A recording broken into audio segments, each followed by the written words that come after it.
a estas mesas de diálogo sobre los derechos de las personas adultas mayores. Le agradecemos mucho a cada una y cada uno de ustedes el estar por acá, su presencia, y desde luego vamos a agradecer de manera muy puntual y sentida a cada una de las personas que están integrando aquí el presidio. Pero primero que nada tenemos que dar un agradecimiento también muy honesto, profundo, a la doctora Sonia Venegas Álvarez, directora de la Facultad de Derecho de esta nuestra alma mater, y también a la doctora Irene Emilia Trejo Hernández, jefa de la División de Universidad Abierta de esta facultad, que gracias a su venia, a sus esfuerzos y siempre a su disposición nos permiten abrir estos espacios de diálogo donde pueden ser muy provechosos y enriquecedores, esperemos, para cada una y cada uno de ustedes. Entonces, agradecemos mucho a la Facultad de Derecho que nos reciba y pues iniciamos para no perder más el tiempo. Les decía yo, agradecemos a todos los ponentes y a las ponentes que se encuentran aquí ya en la mesa. Estamos listos para compartir este tema tan interesante y tan enriquecedor que seguramente ustedes tendrán. Yo no quiero robarme mucho tiempo porque siempre nos ha pasado con base en la experiencia que terminamos arrastrando eso. Entonces yo me voy a ver muy restringido, no voy a hacer más que algunos comentarios cuando sea pertinente y de lleno empiezo a presentar a quienes van a ir interviniendo en estas mesas. Las mesas de diálogo de los derechos de las personas adultas mayores tendremos o estarán estructuradas en dos mesas. La primera mesa ya nos acompaña por aquí, también la segunda mesa, pero el orden de intervención será precisamente por un bloque, digamos, prácticamente de una hora. En la primera mesa tenemos la oportunidad y el gusto de que nos acompañe en primera instancia la maestra Janet Hernández López, que además es quien ha sido la autora intelectual de todos estos eventos y siempre le agradezco mucho, querida amiga, porque nos considera y nos involucra a estas participaciones. Y me voy a permitir leer algunas líneas de su síntesis curricular. La maestra Janet Hernández López es maestra en Derecho Procesal Constitucional, egresada de la Facultad de Derecho de la UNAM, así como de la Universidad Panamericana, es magíster en Argumentación Jurídica por la Universidad de Alicante, España. Fue dictaminadora en la Suprema Corte de Justicia de la Nación e investigadora parlamentaria en la Cámara de Diputados. Es coordinadora del Comité de Capacitación de la Red Iberoamericana de Argumentación Jurídica y coordinadora del Comité de Investigación en Equalis, Consultoría en Derechos Humanos y Género. Además, como todas y todos ustedes la conocen, seguramente es profesora de esta facultad y una querida amiga que siempre ha estado pendiente e impulsando las reflexiones académicas en todas estas materias de derechos humanos, autora de las guías de estudio de derechos de las personas en situación de vulnerabilidad, ¿es correcto? Sí. Bueno, maestra Janet, muchísimas gracias y le cedo el uso de la voz, por favor. Muchas gracias a ustedes por estar aquí. Sé lo que representa para cada uno y cada una de ustedes, incluido ustedes como alumnos y por supuesto todos los que nos acompañan en esta mesa. Mi más sincero agradecimiento a nuestra directora, la doctora Sonia Venegas Trejo, a la doctora Emilia, Irene también por ayudarnos a llegar a ustedes con estos temas tan importantes, a la maestra Giselle también, porque gracias a ella es posible todo este tema logístico, y por supuesto aquí al maestro Juan Carlos Barrios, un querido amigo, y que también apoya todos estos temas. Mi más sincera felicitación siempre a esta Facultad de Derecho por tener dentro de los temas a las personas en situación de vulnerabilidad y considerar a las personas adultas mayores justo dentro del temario. Es importante que visibilicemos la importancia de abordar desde el punto de vista jurídico y no solamente jurídico los derechos que tenemos y que tienen y que tendremos todas las personas mayores, pues como dice el dicho, ¿no? Como te ves, me vi, como me ves, te verás, ¿no? Y quitar de nuestro vocabulario palabras como, son como niños, tú qué sabes, ya cállate, ajá, estás viajando, estás chocheando, ¿tú qué vas a saber? Ay, vieja cochina, ya te hiciste del baño.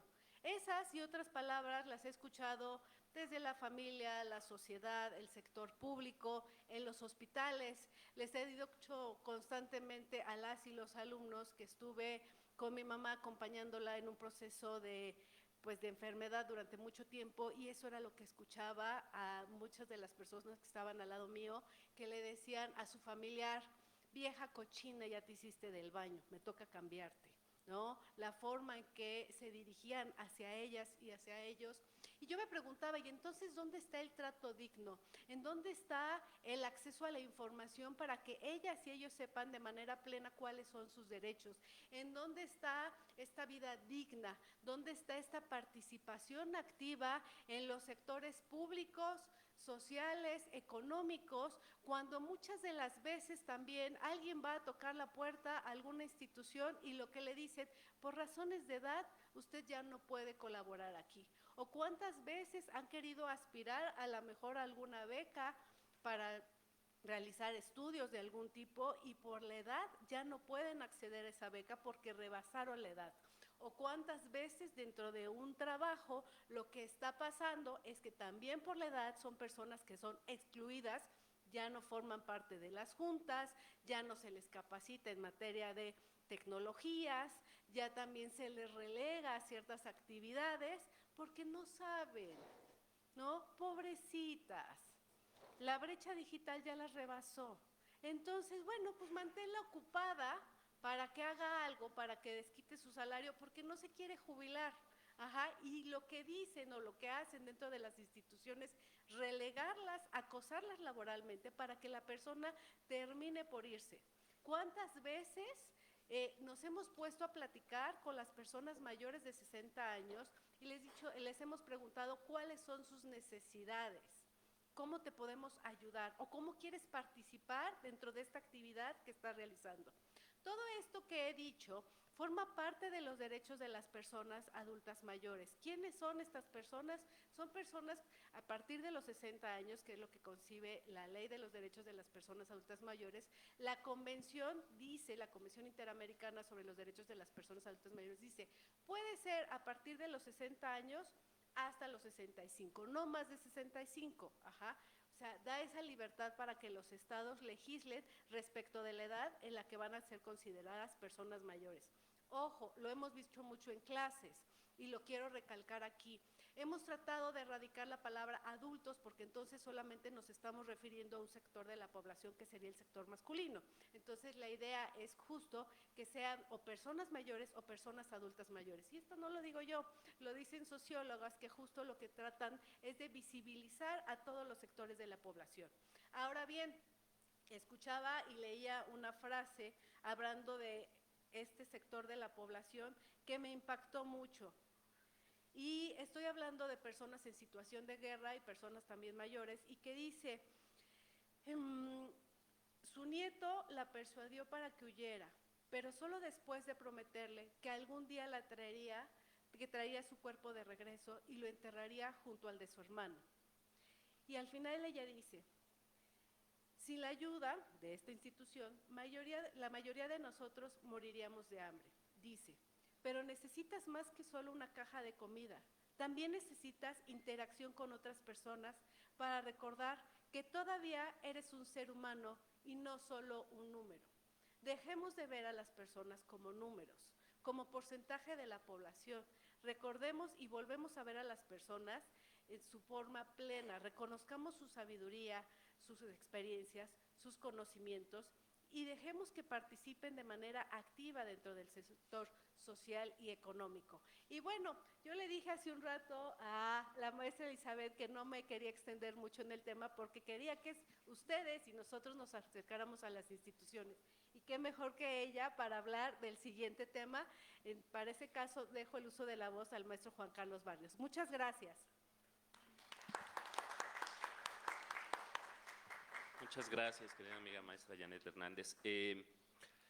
Pues bueno, nada más un comentario breve. ¿Qué relevante es que incluso hagamos conciencia o esta parte de sensibilización desde el lenguaje, ¿no? ¿Cómo podemos empezar a cambiar y performar la realidad desde el lenguaje y empezar a ser conscientes de esta inclusión y de esta dignidad que se tiene que reconocer? Me encantó lo último que dijiste y creo que todas y todos los que están por acá presentes saben que se pone mucho énfasis en esta facultad y particularmente nosotros, por eso somos amigos, en dimensionar que estamos frente a personas y creo que esa es la clave para todo esto.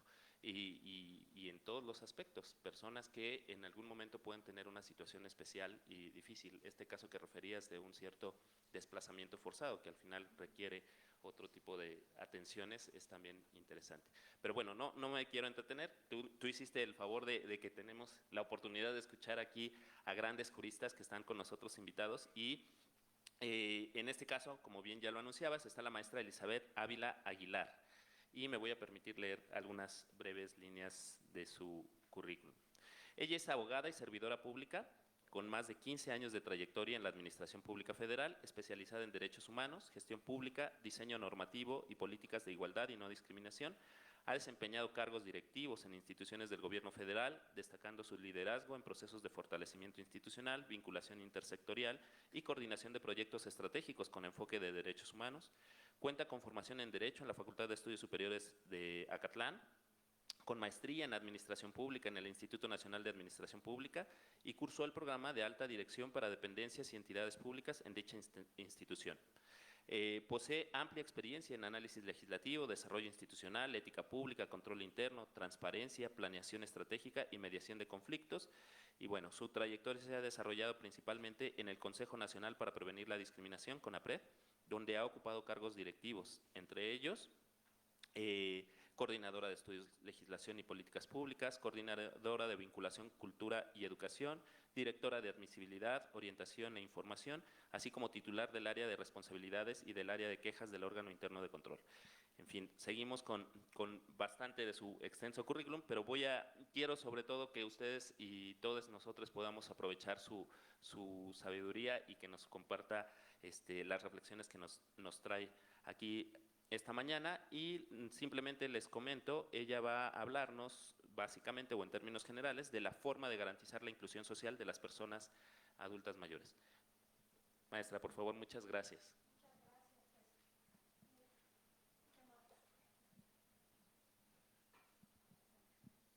Muchas gracias. Ahí me escucho. Muy buenos días a todos, todas, todes. Reciban un afectuoso saludo de parte de la licenciada Claudia Olivia Morales Reza, presidenta del Consejo Nacional para Prevenir la Discriminación. Agradecemos la invitación a este espacio de reflexión social y jurídica que promueve el diálogo intergeneracional, por lo que veo, y la construcción pues, de políticas públicas basadas en derechos humanos. Gracias a las autoridades de la UNAM, mi alma mater, por cierto. Gracias a ustedes, académicos, panelistas que me acompañan y al público en general por su presencia. Para nosotros es un honor participar activamente en esta mesa de diálogo para compartirles la visión institucional sobre el tema que ya fue citado.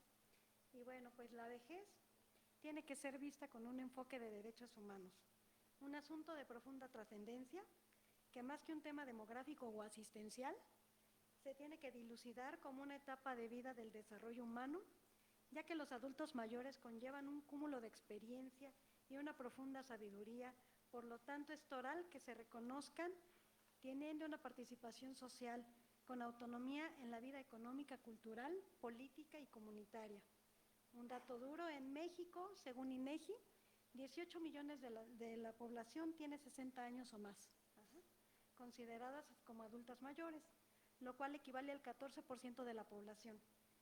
Este porcentaje, más que un inconveniente, es una oportunidad para implementar una planeación estratégica idónea para que esta circunstancia se vuelque en un beneficio proactivo a nuestra sociedad, toda vez que, bueno, se estima que esta cifra sea exponencial en los años venideros. Entonces, este cambio demográfico obliga al Estado a transitar de la visión asistencialista a una inclusión plena e igualdad sustantiva.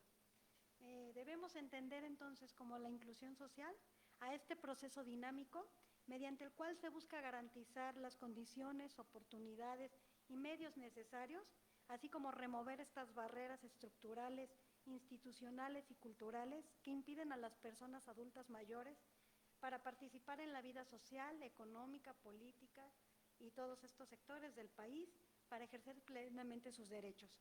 Esta visión se sustenta en un marco normativo nacional, con corte nacional e internacional. Pues bueno, pues nuestra Constitución Política lo cita en el artículo 1, donde prohíbe todas formas de discriminación incluyendo la basada en edad o en cualquier otra condición social. La Ley Federal para Prevenir y Eliminar la Discriminación, que nos brinda una definición puntual de lo que es discriminación y sus diversas manifestaciones, y faculta al CONAPRED como órgano rector de la Política Nacional de Igualdad y No Discriminación.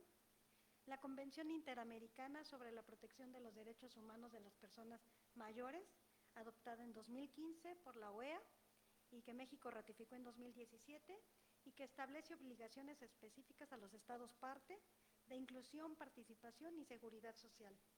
El Pacto Internacional de Derechos Económicos, Sociales y Culturales, que protege los derechos de seguridad social, al trabajo y a la salud. Bueno, este comité en particular pues ha emitido observaciones generales en las que insta a los estados a adoptar medidas específicas para las personas adultas mayores. Los principios de las Naciones Unidas en favor de las personas de edad, que fueron aprobados por la ONU, la Asamblea de la ONU, contempla 5 principios fundamentales que son de independencia, participación, cuidados, autorrealización y dignidad.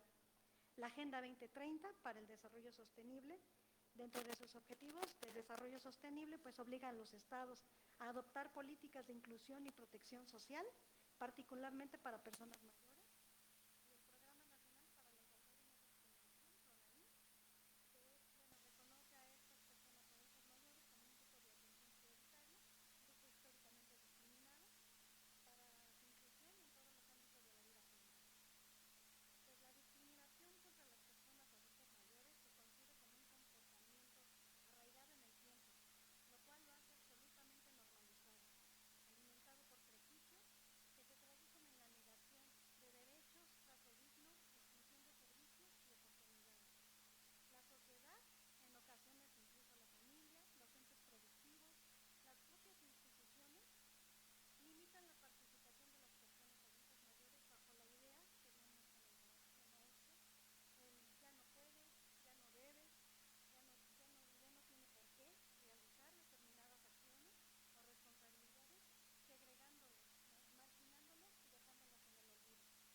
Pues esta escenario, 4 de cada 10 personas mayores afirmaron que en los últimos 5 años les fue negado injustificadamente alguno de sus derechos. Alrededor del 42.7% de las quejas registradas por el CONAPRED en el periodo 2012-2020 fueron en el ámbito laboral. La base de muchas de estas situaciones es el edadismo o la gerontofobia, la creencia de que las personas mayores son menos productivas, dependientes e incluso inútiles. Pues es necesario reconocer que las personas adultas mayores enfrentan en México un conjunto de desigualdades estructurales persistentes y evidentes, derivadas de factores históricos, económicos, sociales y culturales que limitan el ejercicio pleno de sus derechos. Estas desigualdades se expresan tristemente en la pobreza, la exclusión del mercado laboral, la falta de accesibilidad, el trato discriminatorio y la ausencia de participación en la vida pública. De acuerdo con datos del Sistema Nacional de Información sobre Discriminación, SINDI, y la Encuesta Nacional sobre Discriminación, ENADI, se identifican identifican este, 4 tipos de exclusión primordiales que enfrentan las personas mayores. Uno, en el ámbito económico, solo el 38% de las personas adultas mayores cuentan con una pensión contributiva. Muchas viven del trabajo informal o del apoyo de su red familiar. En el ámbito laboral persisten prejuicios sobre su capacidad productiva, se les excluye de oportunidades de empleo y se les releva a labores precarias. Social y cultural, los estereotipos de inutilidad o dependencia reducen su participación comunitaria. Por lo institucional, existen deficiencias de accesibilidad, trato digno y un diseño universal en los servicios públicos.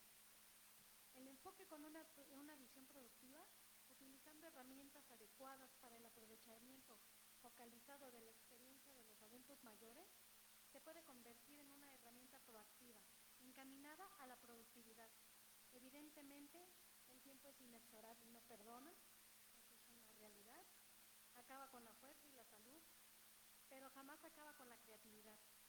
Y así, entonces, la facultad también de crear con el conocimiento y la experiencia de vida. Nos da la posibilidad latente de un aprovechamiento, no sin antes crear una conciencia de que en ocasiones la sabiduría y experiencia suplen la fuerza física. Este es un trabajo de construcción bilateral, ya lo insisto, porque debemos hacer conciencia para nuestros adultos mayores y ser empáticos con esta condición.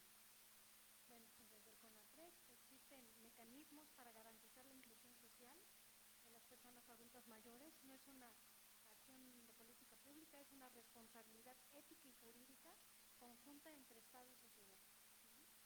Las estrategias para lograrlo deben centrarse en reconocer a las personas adultos mayores como sujetos activos de derechos, como fuentes de experiencia, sabiduría, con capacidad plena y conciencia activa para generar aportación a la sociedad. Esto implica pues, eliminar estas barreras, así como fomentar la accesibilidad universal, la promoción del empleo, capacitación, la salud y asegurar que las acciones del Estado, con la colaboración y participación de la sociedad, incorporen en todo momento la perspectiva de edad y de no discriminación. Pues, por tanto, la inclusión social es el eje medular para garantizar que el envejecimiento. Perdón, tengo ahí.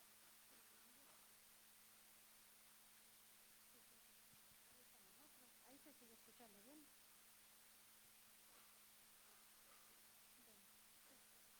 Sí, continúo. Pues esta inclusión social debemos verla como el eje medular para garantizar que el envejecimiento sea una etapa de vida digna, productiva y de calidad. ¿Okay? Desde el CONAPRED contamos con diversos instrumentos.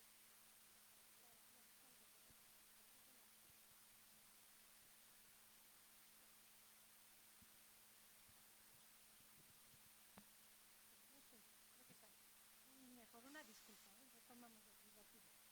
Bueno, les comento que desde el CONAPRED se cuentan con diferentes instrumentos para prevenir, atender y erradicar la discriminación por edad en contra de las personas adultas mayores. Una de ellas, si se destacan, pues la generación de evidencia y datos e información a través de nuestros sistemas nacionales de información, SUNDIS, esta encuesta, la ENADIS, sensibilización y capacitación para el cambio cultural mediante promoción de campañas públicas, cursos en línea, oferta de formación virtual, el diseño y coordinación de políticas públicas intersectoriales con enfoque de igualdad y no discriminación, mecanismos de queja, reparación y atención a actos de discriminación, fortaleciendo el sistema institucional de atención ciudadana para facilitar a las personas mayores la denuncia de presuntos actos de discriminación a través de este procedimiento de queja, medidas de nivelación y acciones afirmativas, como los programas de certificaciones y buenas prácticas empresariales, incentivos fiscales, también por muchas básicas que seguramente lo veremos después. Y bueno, pues este conjunto de mecanismos permiten que no solo se identifiquen actos de discriminación, sino que puedan atenderse, sancionarse y transformar las condiciones estructurales que los generan. A pesar de los retos institucionales, avances normativos, programáticos y de sensibilización impulsados por el Estado a través del CONAPRED, la inclusión social de las personas adultas mayores aún enfrenta retos. Las políticas existentes han contribuido a visibilizar al grupo, pero en muchos casos mantienen un enfoque asistencial y no de derechos humanos. produce efecto social. Persisten barreras culturales, institucionales, de accesibilidad, así como actitudes y conductas que restringen su presencia en los diversos ámbitos de la sociedad. Superar estos desafíos requiere acciones puntuales, cambiar la cultura institucional, transversalizar la perspectiva de edad, garantizar entornos seguros, accesibles, garantizar y generar alianzas interinstitucionales. Bueno, pues garantizar la inclusión social de las personas adultas mayores no es un favor por parte del Estado, sino el cumplimiento obligatorio de un principio constitucional de igualdad y de dignidad humana, lo que implica reparar justicias, transformar estructuras y reconocer que cada persona, independientemente de su edad, tiene derecho a una vida digna y activa. La construcción de una sociedad justa implica entonces reconocer el valor de la experiencia, la memoria y la contribución de quienes nos anteceden. Las políticas de igualdad no son políticas de minorías, son políticas de futuro, porque todos y todas, bueno, pues con suerte seremos alguna vez personas mayores.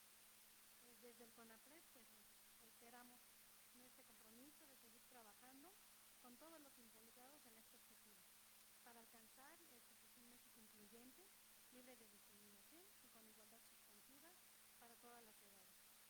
Hasta ahí dejaría mi participación para también dar oportunidad a los que nos acompañan. Muchísimas gracias, maestra Elizabeth. Qué importante lo que nos acaba de compartir, incluso sobre todo porque es desde una visión institucional que también está directamente involucrada en todas estas problemáticas que al final padecen este grupo en nuestra situación y que, como dice, que al cual con suerte iremos todos. eh, y nada más destacar, ¿no? ¿Cómo es relevante, sí, contar con un marco jurídico, contar con una serie de políticas públicas y todas esas estructuras, principios, mecanismos que nos hizo amablemente referencia, pero en todo eso, cómo juega a la par y también de manera sustantiva el quitar o girar, lograr erradicar estos estereotipos, estos estigmas que al final representan un cambio cultural y lograr generar una perspectiva, digamos, que es lo que se requiere. Al final hay que trabajar a la par en todos estos ámbitos y eso es lo que se tiene que hacer y qué urgente es hacerlo para este sector en particular. Muchísimas gracias, maestra. Y bueno, siguiendo con el programa, tenemos también el placer, el gusto y el honor de que nos acompaña aquí eh, el maestro Roberto Negrete Romero, que van a decir que estoy mal yo porque a todo el mundo les digo que son mis amigos. Es un querido amigo también que conozco desde hace muchos, muchos años. Estuvimos, bueno, no tantos porque él es muy joven, yo soy ya más viejo, pero él es, coincidimos desde el Instituto de Investigaciones Jurídicas de la UNAM. Él actualmente está en la Suprema Corte de Justicia de la Nación y como no quiero verme muy sesgado en esta subjetividad del aprecio que le tengo, voy a leer directamente la parte de su síntesis curricular. Él es licenciado en Derecho por la Universidad Nacional Autónoma de México, especialista en juicio de amparo por la Universidad Panamericana, diplomado en Derechos Humanos por la Universidad Iberoamericana, maestro en Argumentación Jurídica por la Universidad de Alicante y especialista en Razonamiento Probatorio por la Universidad de Girona. Durante más de 19 años ha laborado en el Poder Judicial de la Federación, lo que comprende estancias de trabajo operativo y profesional en juzgados de distrito, tribunales colegiados de circuito, el entonces Consejo de la Judicatura Federal y la Suprema Corte de Justicia de la Nación. Desde enero de 2019 al día de hoy se desempeña como secretario de Estudio y Cuenta de ese alto tribunal. Se ha desempeñado como profesor de Derecho Constitucional en el Centro de Investigación y Docencia Económicas, en el CIDE. Ha participado en foros nacionales y locales, así como ha escrito diversos artículos en relación con, con las siguientes líneas de estudio: Derecho Constitucional, Juicio de Amparo, Sistema Jurisprudencial y Análisis y Redacción de Sentencias. Esto solo por mencionar algunas líneas que de manera muy modesta él nos compartió, pero que desde luego incluyen muchísimo más de su trayectoria profesional. Querido amigo, muchas gracias por estar aquí y tienen el uso de la voz. Muchísimas gracias por tan cálida presentación y bienvenida. Muy buen día tengan todos y cada uno de ustedes. Muchas gracias a las autoridades de nuestra máxima casa de estudios, en especial de esta honorable Facultad de Derecho. Mi especial agradecimiento a los maestros, maestra Janet, maestro Juan Carlos, a la maestra Janet, muy agradecido también porque desde hace un tiempo para acá me ha brindado su amistad y la oportunidad de colaborar en algunos otros proyectos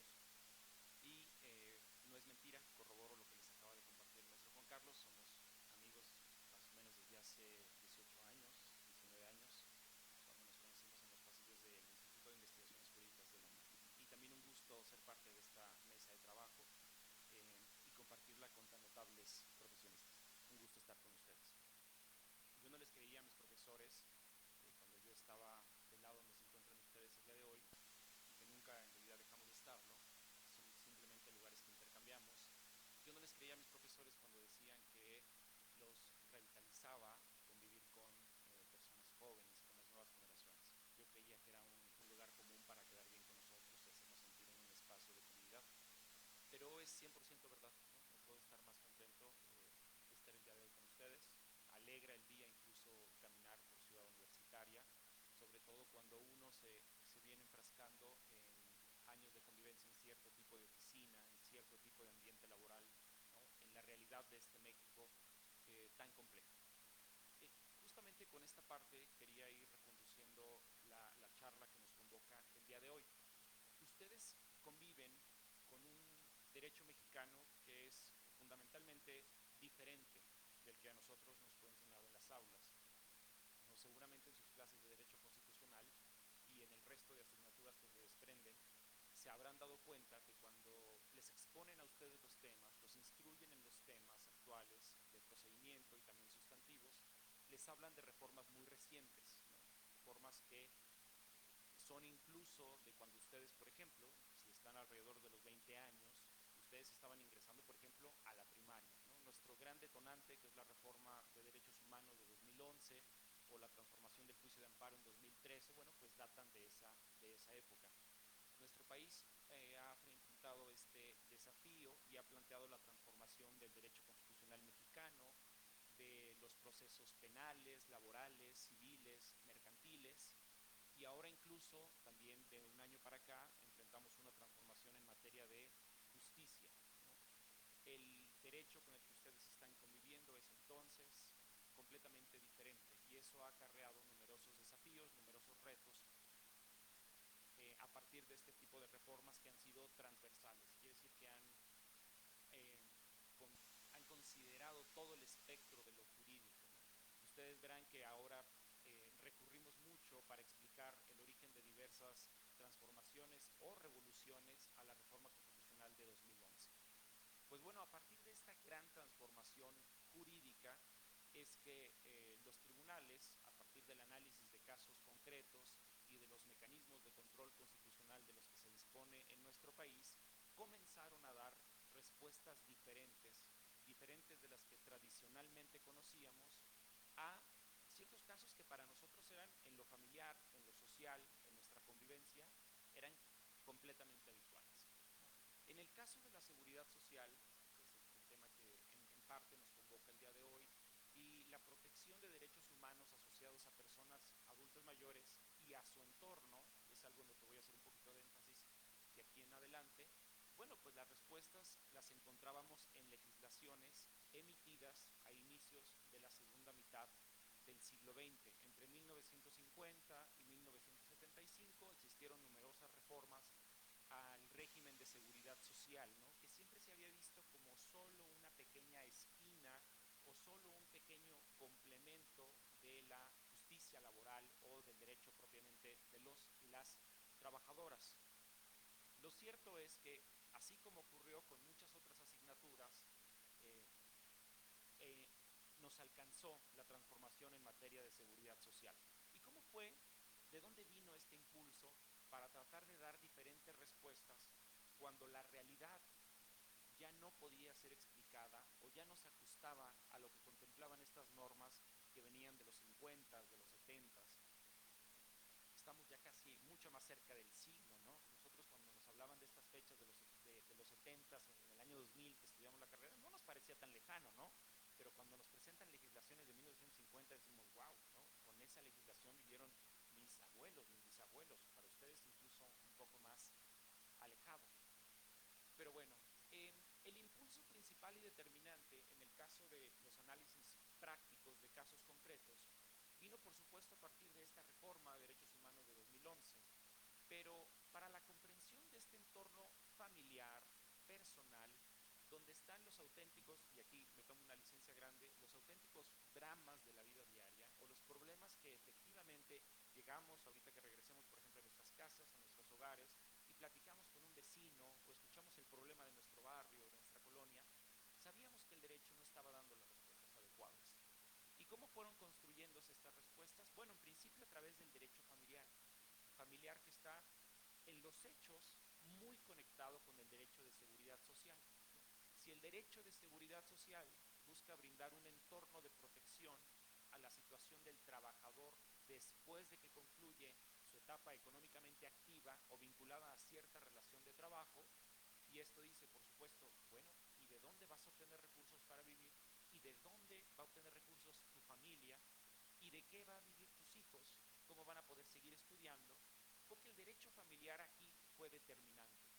No, y yo los invito en este punto a que acudan a la lectura, si no es que por supuesto ya lo hicieron, de casos paradigmáticos a partir de 2010 hacia acá. Noten ustedes que estamos hablando de 15 años. 15 años en términos de la gran transformación del sistema jurídico mexicano no es tanto. Estamos hablando, por ejemplo, del caso de doble jornada laboral, ¿no? ¿Cómo debe considerarse el aporte que hacemos como persona económicamente activa y el aporte que hacemos en el seno de casa, en nuestro seno familiar, ¿no? Consideren ustedes las consideraciones que los razonamientos que se desprendieron de la sentencia de matrimonio igualitario, ¿no? ¿Cómo debemos replantearnos lo que es el significado de familia, ¿no? Y a partir de estos estudios, de volvernos a hacer las preguntas a las que históricamente habíamos dado las mismas respuestas, fue que fuimos poco a poco cambiando este sistema anquilosado, históricamente rezagado, en el que decíamos, por ejemplo, una persona que tenía una relación de matrimonio formalmente establecida, cónyuges, bueno, pues en seguridad social me es irrelevante considerar que a la par de esta relación formal, jurídica, con todo su peso, existía un concubinato, porque tenía otra familia, otro núcleo familiar, de hecho, de facto, en donde, por ejemplo, había también hijos, ¿no? Entonces, estas cuestiones que todos tenemos un amigo, un familiar, un vecino, ¿no? Un conocido, una conversación en el transporte público, sabíamos que existían, pero decíamos, bueno, la norma no lo contempla, ¿qué hacemos? A partir de estos años que les comento, que ya he citado en varias ocasiones, nos podemos replantear las preguntas, una fuerte influencia del derecho convencional, de una reconsideración de lo humano y de la familia, es que llegamos a un punto de llevar estos mismos cuestionamientos al ámbito de la seguridad social. Yo les diría que esta materia, que durante años parecía solo un pequeño apartamento del gran edificio de la justicia laboral, ahora ocupa un espacio muy grande, ¿no? E incluso, simultáneamente, en esta preocupación de poner lo humano como el centro de lo más importante, como lo relevante, como ya han puntualizado de manera muy adecuada hace un momento mis compañeros, simultáneamente crece la preocupación desde el poder público, desde la administración de recursos, de decir, bueno, pues excelente el discurso de derechos humanos, pero vamos a contar con recursos para hacer frente a la carga presupuestal que implica cubrir este tipo de pensiones. Y eso son las fuerzas que hemos estado tratando de moldear y de conciliar cuando llegan ante el ámbito de lo judicial este tipo de casos. A partir de este momento, con ese contexto general de los antecedentes, qué se intenta hacer, qué es lo relevante, les cuento un caso concreto que pone sobre la mesa el ámbito de contexto de las personas adultas mayores, y la gran pregunta de qué hay después, qué hay para los otros. En la Suprema Corte de Justicia de la Nación, específicamente en la hoy extinta segunda sala, hace poco más de 2 años llega un caso que era idéntico a uno anterior. De modo que eso, a los que estén cada día más familiarizados con sentencias y con un conocimiento integral de cómo funciona el sistema de jurisprudencia, dirán, bueno, pues ya había una respuesta, porque además tenía muy poco de haber sido resuelto. No es que hubiera sido resuelto con un contexto constitucional y legal completamente diferente. Y nos llega un caso en el que los hechos son los siguientes. Una mujer mayor de 50 años, recientemente fallecido su padre, miembro en situación de retiro de las Fuerzas Armadas de nuestro solicita ante el ISPAM, ante este Instituto de Seguridad Social de las Fuerzas Armadas, pensión por orfandad. Eso nos mueve, ¿no? De entrada es, una persona mayor de 50 años, pensión por orfandad, no es lo que en mi imaginario considero como alguien que busca este tipo de pensión, ¿no? No es un huérfano en el sentido tradicional de la expresión. Y esa es justamente que la respuesta que dio el legislador y la respuesta que obtuvo en las instancias judiciales previas hasta llegar a la Corte. Si hay una segunda intervención, tal vez les puedo contar un poquito del contexto de cómo es que este asunto llega a la Corte. La pregunta que nos plantea es, ¿puede una persona, una mujer, hija de un militar que ya se encontraba en situación de retiro, mayor de 50 años, acceder a una pensión por orfandad? ¿No? Y la respuesta en la ley es, no puedes. Pueden hacerlo las personas, hijos, hijas, siempre y cuando no sean mayores de 25 años. E incluso, aunque tuvieras menos de esta edad, habría que corroborar que fueras soltera, que no tuvieras trabajo y que cada año comprobaras que sigues estudiando. La respuesta que se dio en el precedente, en el asunto inmediato anterior que les cuento, fue, fíjate que sí podrías acceder a la pensión por orfandad, sin embargo, no demostraste aquello que es el núcleo de la norma, en este caso el artículo 38, fracción primera de la ley del ISPAM. No demostraste lo que es el núcleo y la razón de ser de la norma. ¿Cuál es la razón de ser? Proteger la situación de dependencia económica de los familiares más cercanos de la persona adulta mayor. Y nosotros, cuando nos llega el asunto, decimos, ¿cómo pudo haber demostrado esta situación de dependencia económica si la norma la excluye directamente por situación de la edad? Ese es el vicio, porque es muy curioso cuando ustedes se habitúan más a leer los temas de control constitucional y específicamente de control constitucional de leyes, cuando vemos si el legislador actuó correctamente frente a los principios constitucionales o derechos, encontrar el vicio en algo que es lo que no está en la norma. La norma no tiene en principio ningún problema. El problema está en aquello que no comprende, aquello que dejó de ver. ¿Y cuál fue la puerta que nos permitió entrar a un reestudio? El factor de contextual a las personas adultas mayores, de quién las cuidó. Y cómo el sistema jurídico debe darles un sitio especial de protección, que es un sitio de protección a la familia, un sitio que se desprende de las personas adultas mayores, que revalora el sentido de lo que es el apoyo familiar, pero también una redimensión al valor y la importancia de algo que hasta ahora considerábamos como algo, un compromiso y una responsabilidad moral, ¿no? Las cargas que tenemos como miembros de una familia y cómo esto podemos traducirlo desde lo jurídico. La determinación, para no extenderme en el tiempo y no abusar de ustedes, fue por supuesto conceder el amparo, la protección de la justicia de la Unión para el efecto de que la norma no fuera entendida así, no la excluyera por el tema de la edad, es decir, la regla de que hasta 25 años, sino que le diera la posibilidad de, ante el Instituto de Seguridad Social de las Fuerzas Armadas, de demostrar su dependencia económica. Porque en los hechos y de la revisión integral del expediente se encontraban en choque, en colisión, dos cuerpos normativos completamente distintos. Lo que les mencionaba hace un ratito, un cuerpo normativo de 1976 frente a un cambio y una evolución que trató de poner al día esta situación de 2008. Vean ustedes, más de casi 35 años. Entonces, ¿cómo podemos conciliar estas situaciones? A partir de la influencia de los nuevos principios constitucionales, la influencia del derecho convencional y lo que en algunas resoluciones van a encontrar ustedes denominado como un principio de realidad. Tengamos esta lectura del texto constitucional abierta y seamos sensibles, pero sobre todo realistas. ¿Qué es lo que está efectivamente ocurriendo en nuestra realidad, en los hogares mexicanos? Con mucho gusto, en una segunda ronda de intervenciones podemos ahondar en lo que ustedes consideren pertinente, pero hasta ahora, por supuesto, ha sido un gusto y continúo atento. Muchísimas gracias.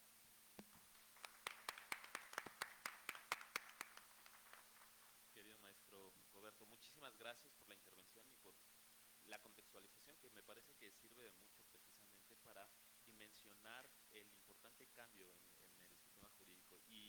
cómo esto impacta en este asunto muy específico que nos está refiriendo. Y me llama mucho la atención, bueno, muchas cosas, pero cómo en todo ese contexto lo relevante para poder llegar a una resolución distinta a pesar del precedente inmediato anterior fue concientizar, y esto que al final denominaste de manera muy acertada, ¿no? Este principio de realidad, concientizar justo cómo más allá de llegar a una interpretación quizá a veces muy literal de las normas, aunque existe un marco jurídico que en sí mismo no está viciado, no tiene algún defecto, pero atendiendo a este principio de realidad y justo a las circunstancias y concientizando lo que es en efecto, eh, perdón por repetirlo, la realidad, pues sí hay que atenderlo. Y eso cruza por esta sensibilización y en este caso del rol de pues precisamente los cuidados de los adultos mayores. Entonces, muchísimas gracias, mi querido maestro Roberto. Eh, Esperemos que sí tengamos oportunidad de hacer, sobre todo en una sesión de preguntas y respuestas, que es justo la que quisiera abrir en este instante, donde quisiera dar unos 5 minutos para poder complementar a cada uno de quienes han intervenido, para después abrir el paso a las siguientes 2 intervenciones, ya bajo la moderación de la maestra Janet Hernández. Entonces, no sé si alguien desea, creo que sí vi que dejaron por ahí papelitos, si alguien desee hacer o manifestar alguna intervención, alguna pregunta a nuestros ponentes. Si no, sí, muchas gracias, por favor.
Muchísimas gracias, gracias.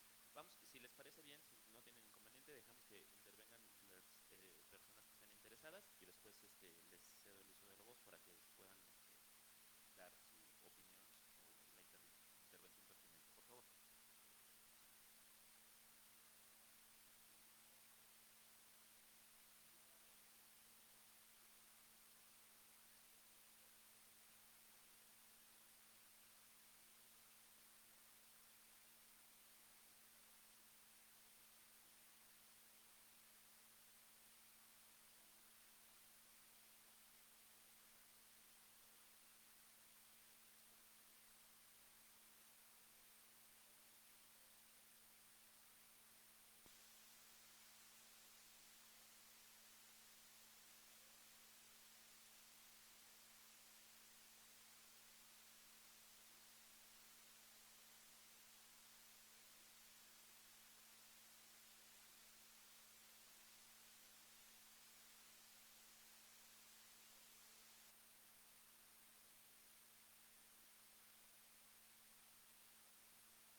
población, que es muy importante tenerla como referencia, eso nos está abriendo un camino justo para que las legisladoras y los legisladores lo tomen en cuenta justo para alguna reforma en esta materia, ¿no? En materia laboral, para empezar a considerar a los cuidados como un trabajo, porque realmente es un trabajo, ¿no? Hace un rato que yo me refería a la forma en que trataron en el hospital a una persona mayor, fue un familiar el que lo trató así, no fue algún médico, alguna doctora o alguna enfermera, sino que fue un familiar, y eso también deriva de, hay que tener en cuenta siempre el contexto, ¿no?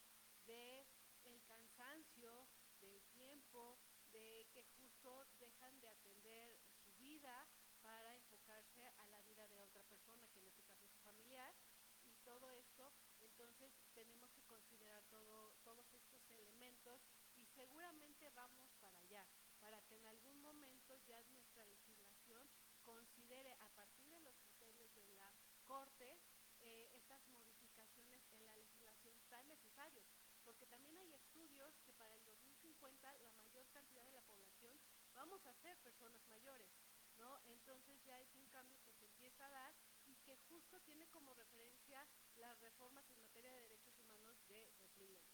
Entonces, bueno, dejo la voz a...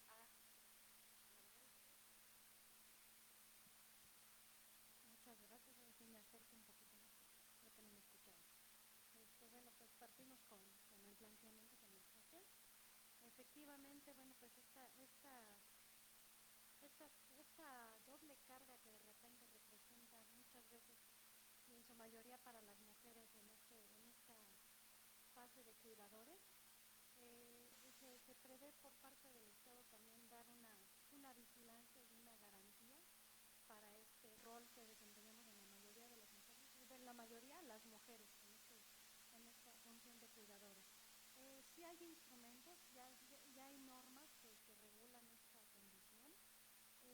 Se reconoce al cuidador como un trabajo y valor social y económico. Bueno, pues la atención a estas dobles cargas. Hay acciones afirmativas por parte del Estado en normas. Se ha reconocido ya esta función y doble papel que desempeñan en su mayoría las mujeres en esta fase de cuidadores. Sin embargo, bueno, pues sí falta todavía mucha instrumentación para darle ese valor que se debe reconocer a este trabajo.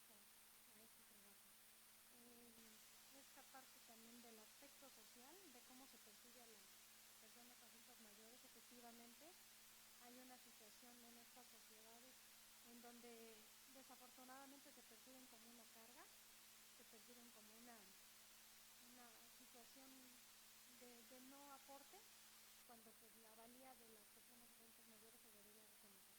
Ese es el ejercicio que hace el Estado a través de estas instituciones, de cambiar esos paradigmas, estas concepciones, de no ver a la persona adulta mayor como un estorbo, que muchas veces hasta se pronuncian, ¿no? Con estas narrativas de discriminación, de verlas como estorbo, de verlas como ya no productivas, de verlas como que ya no sirven ni aportan a la sociedad.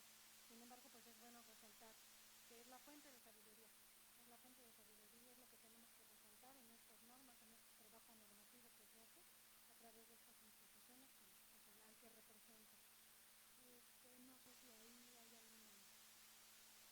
Y bueno, para dar atención, esta conciencia sinmalagmática es un trabajo conjunto que debe hacer el Estado y la sociedad, porque no nada más se trata de dar normas, de dar instrumentos, protocolos. Traemos por ahí un protocolo de atención, ¿no? Que dirigido a funcionarios públicos para cuando las personas en ventanilla pueden dar esta orientación efectiva a estos grupos históricamente discriminados. También es una aportación que debe dar la sociedad para cambiar estas narrativas, para cambiar esta visión que bien nos resalta la compañera,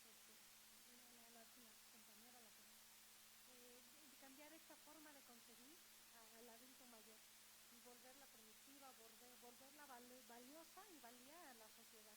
Entonces, ese es un trabajo, esa es una conjunción bilateral, digámoslo así, en donde no nada más se requiere la exigencia o la actuación del Estado, sino que también el aporte y la colaboración de la sociedad para que puedan cambiarse estas condiciones y pueda dotar el Estado condiciones para incorporar al adulto mayor en la vida activa y en la vida productiva.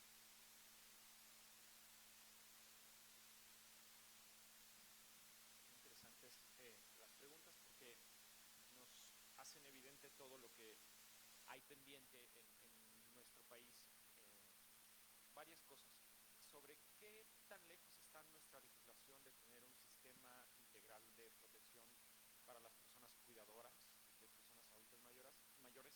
Creo que estamos muy lejos de ese esquema. Al día de hoy hay una preocupación que se extiende en varios niveles de análisis sobre si determinados programas sociales, por ejemplo el que está orientado justamente para las personas adultas mayores, es una relación adecuada, no solo dejando de lado el tema económico y lo que presupuestalmente nos cuesta a todos, sino si es bueno que este planteamiento entre la relación de la persona adulta mayor y el Estado se dé a partir de una relación económica y no de una relación de derechos humanos. Es una distinción muy importante, ¿no? Lo entendemos como solo un programa de ayuda social de carácter económico o como un diálogo de derechos humanos que efectivamente busca la más amplia protección de determinados segmentos, ¿no? Ese es un debate que en algún momento tendremos que enfrentar de manera más profunda y que ojalá no lo enfrentemos cuando falten los recursos para atender este tipo de programas, ¿no? Esa es una primera reflexión. Legislativamente hay respuestas también que operan en distintos niveles. ¿A qué voy? Cuando nosotros, las personas representantes del ISFAM, del Instituto de Seguridad Social para las Fuerzas Armadas de nuestro país, litigaban el asunto frente a toda la cantidad de demandas y escritos que presentaba la hija mayor de 50 años que litigaba el asunto para obtener la pensión de orfandad, bueno, pues los representantes de esta institución fueron muy, ¿cuál sería la palabra más exacta? Agresivos, enfáticos, puntuales en decir, mira, si tú empiezas a cambiar los criterios de ley y empiezas a permitir que más personas tengan acceso a este tipo de pensiones, paulatinamente lo que vas a provocar es provocar que las finanzas de nuestro instituto no estén sanas y vas a poner en riesgo las pensiones del resto de las personas. Esto es lo que les decía hace un ratito, que es conciliar, ¿no?, el uso de recursos públicos y dar las pensiones. Una cuestión muy importante es que de toda la gran película o la gran fotografía del tema de seguridad social, específicamente Fuerzas Armadas, esto es solo un pedacito. Y el régimen de seguridad social para las Fuerzas Armadas se separa por completo de las reglas tradicionales de la seguridad social del resto de las instituciones públicas y del resto de las personas que formamos parte de este país. Hay muchísimas diferencias entre el tipo de pensión al que accede un militar en retiro, que es muy cercana al ingreso que venía percibiendo en activo, al tipo de pensiones que son determinadas a partir de la pertenencia al Seguro Social, al ISSSTE o bien únicamente a nuestro ahorro directo como fondo de ahorro para el retiro, ¿no?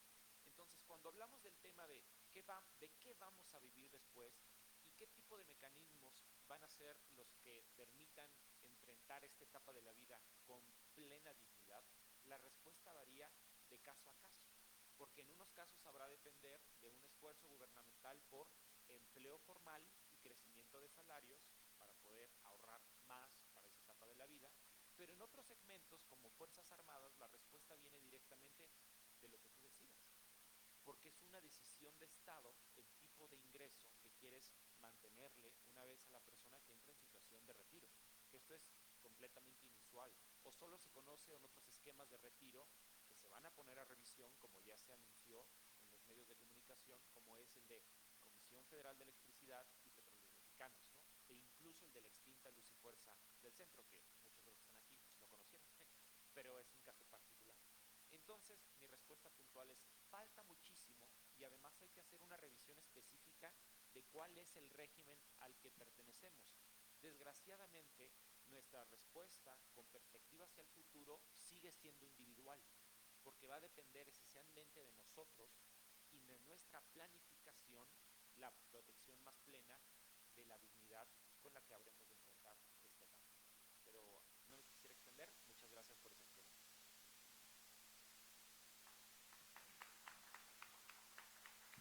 Muchísimas gracias a nuestros tres, a nuestras tres ponentes, a la maestra Janet, a la maestra Elizabeth y al maestro Roberto. Quisimos organizarlo así, como todos ustedes saben, los cambios de hora representan aquí fracciones, ya nos excedimos de hecho de la primera hora, pero para que hubiera como bloques un poquito más integrales y pudieran tener el contexto quienes van llegando o quienes ya se fueron de la primera sesión. Entonces, esta es una especie de primer mesa que cerramos en este momento y damos pie a la segunda mesa que forma parte también del mismo evento. En esta segunda mesa tenemos el honor, el privilegio de que nos acompañen dos queridas y querido ponente, quienes me voy a permitir presentar también de manera, digamos, un poco acotada para aprovechar el tiempo. Y empiezo en el orden que se aparecen en el temario. En primer lugar, quisiera darle la bienvenida y agradecerle al doctor Pablo Peña Montes, que ya está por aquí, y que nos hablará sobre cuáles son los aspectos que atiende la geriatría respecto de la salud de las personas adultas mayores y por qué la importancia de que todas las instituciones de salud cuenten con una geriatría o con un geriatra. Y me voy a permitir leer algunas líneas de su síntesis curricular. El doctor Pablo Peña es egresado de médico cirujano de la Universidad de Anáhuac, México, Norte, generación 2009-2015. Cursó la maestría en Ciencias de la Educación, de donde es egresado de Unitec, generación 2019-2020. Es docente en el Unitec Toluca en el área de Ciencias de la Salud del año 2016 a 2017, y nutrición, enfermería y terapia física. Médico cirujano adscrito al Servicio de Medicina Familiar en el Instituto Mexicano de Seguridad Social desde el año 2017 y hasta 2023, y actualmente es residente del tercer año de la especialidad de geriatría. Entonces, como ustedes pueden ver, tiene una formación que es completamente idónea para hablarnos de estos temas, y además, algo que celebro y que desde luego es parte de la genialidad de nuestra querida maestra Janet, es esta parte de ser multidisciplinarios en estas perspectivas. Entonces seguramente va a ser muy enriquecedor lo que nos va a poder compartir el doctor. Doctor, muchísimas gracias y tiene usted el uso de la voz. Hola a todos, muy buenos días. Gracias por la invitación. Les agradezco a todos los ponentes y quisieron llegar la invitación. A todo el público en general por estar presente y por oír nuestras palabras, ¿no? Bueno, yo en parte de la geriatría como parte de ciencias de salud, es una especialidad muy bonita en el sentido de que abordamos mucho al adulto mayor, no solo desde un ámbito médico, ¿no? Tenemos varias esferas sociales en el cual pues nosotros empezamos a hacer una valoración geriátrica integral para saber cómo está el adulto mayor en el entorno social, tanto de la familia como de la comunidad. Vemos también no solo al adulto mayor, sino también a su cuidador primario, ¿no? Porque debemos saber que también hay adultos funcionales y hay adultos que son dependientes de alguna persona, ya sea un cuidador remunerado o un cuidador de familia, ¿no? Y como lo decían los ponentes, es muy importante pues ver la situación en el cual pues está regiendo toda esta parte de dónde quedan ellos, ¿no? Y también pues debemos saber que pues la familia es muy importante en el entorno, ya que pues en ellos puede haber un término que nosotros llamamos el colapso del cuidador, ¿no? No solo el adulto mayor pues tiene las necesidades básicas y las necesidades médicas o físicas que uno tiene que ver, sino también el familiar a cargo o el cuidador a cargo, ya que pues si tanto el cuidador colapsa, va a haber aquí un derrumbe, ¿no? ¿En qué? En la parte pues de la funcionalidad de todos ellos. Es importante saber que cuando vemos a un paciente ya sea institucionalizado o en domicilio, es importante hacer una valoración completa, ¿no? Tenemos 4 esferas en la geriatría que vemos en los adultos mayores. La primera es la funcionalidad, ¿no? Ahí vemos cómo viven ellos en el sentido de las relaciones con la familia, con las relaciones con la sociedad, porque es muy importante en esa situación, ya que el reunirnos en un entorno tanto social como familiar, eso predispone a que ellos sean funcionales, ¿no? El hecho de que los restringamos o los dejemos en casa, que estén acostados, que estén inactivos, pues eso predispone a que esa funcionalidad se vaya recayendo, ¿no? Nosotros tenemos varias escalas geriátricas y las podemos aplicar tanto en la parte domiciliaria como en la parte hospitalaria, ya sea en la parte privada o en la parte pública, ¿no? cual pues nos llevamos un tiempo en específico para saber cómo están ellos, ¿no?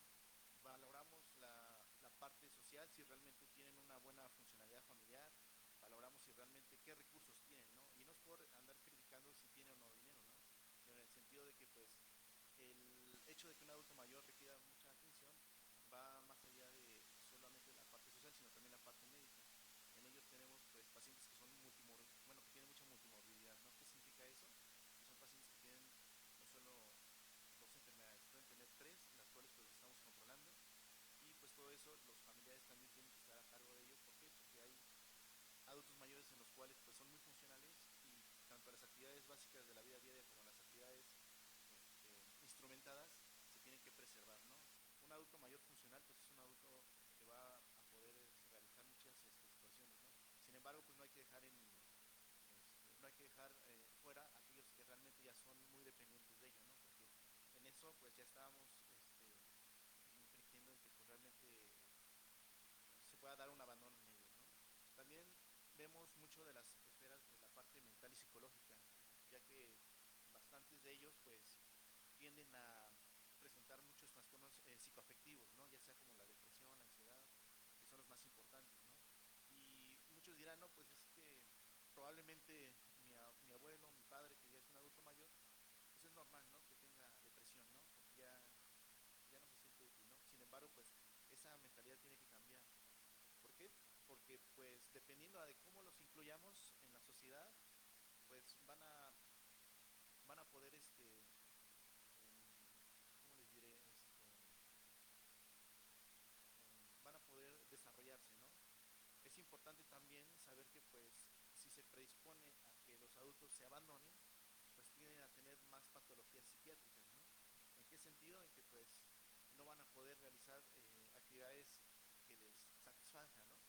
En ese sentido hay muchos médicos que pues ven al adulto mayor y dicen, tiene depresión, ¿no? Pues dale su antidepresivo. Está ansioso, dale su ansiolítico, pero pues no vemos más allá de ese panorama, ¿no?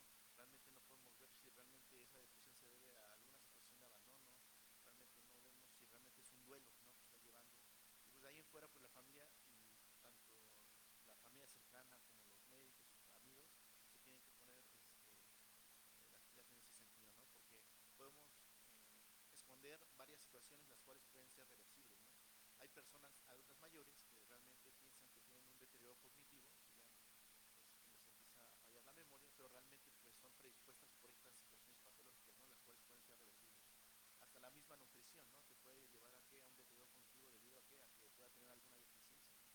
El hecho de que no coman, tenemos que ver por qué no comen, el hecho de que no duerman, tenemos que ver por qué no duermen, ¿no? Muchos médicos dicen, si no duerme, pues dale su medicamento para dormir, ¿no? Para que no moleste, ¿no? Si no come, pues dale un medicamento para que le ayude a estimular el apetito, pero pues no vemos más allá de esa situación, ¿no? Ahí en el hospital donde yo laboro, que es la clínica, bueno, es el Hospital General Regional 251 en Metepec, tenemos una formación muy bonita, ¿no? Como toda especialidad, pues es muy pesada, ¿no? En el sentido de que, pues, es la parte académica y la parte, pues, la parte académica y la parte productiva, ¿no? Que realizamos, porque no solo estudiamos, sino también vemos pacientes, ¿no? Porque como ustedes pueden saber, pues un médico en residencia, pues ya es un médico titulado, ¿no? Aquí en el sentido de que, pues, nosotros no solo formamos a médicos geriatras solo para atender a los pacientes adultos mayores, sino también los fomentamos a que ellos puedan tener, no sé, una misión más allá para la atención de ellos, ¿no? La empatía es muy importante en nosotros, ¿no? Porque como nos puede comentar la maestra Yamir, ella en el hospital probablemente oyó que el enfermero, el familiar, respectivamente tratan mal a los adultos. Sin embargo, pues yo siempre les he dicho a mis residentes de menor rango o a los de mayor rango también, o hasta mis médicos adscritos, que son los jefes de servicio, que realmente hay que tener empatía, ¿no? Tanto con el paciente como con los familiares. Es bien importante esa situación porque yo me pongo los zapatos de ellos y si yo viera que tratan mal a mi madre o a mi padre o a una persona querida, realmente no me gustaría, ¿no? Hay veces en que el tiempo es muy corto porque las actividades son muy demandantes ahí en el hospital, tenemos que ir a conferencias, tenemos que dar clases, tenemos que presentar a los pacientes, tenemos las guardias, cada 4 días tenemos guardias, ahorita están un poquito más ampliadas, un poquito más sanas. Sin embargo, pues yo siempre me he puesto a pensar, ¿por qué traerlos en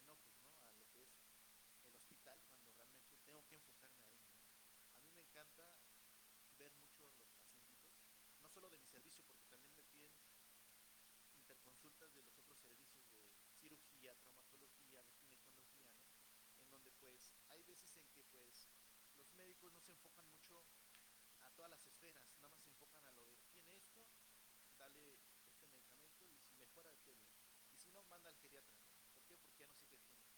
Pero ahí nuestra labor es muy importante porque cuando empezamos a hacer una historia clínica en los pacientes, vemos esa parte, ¿no?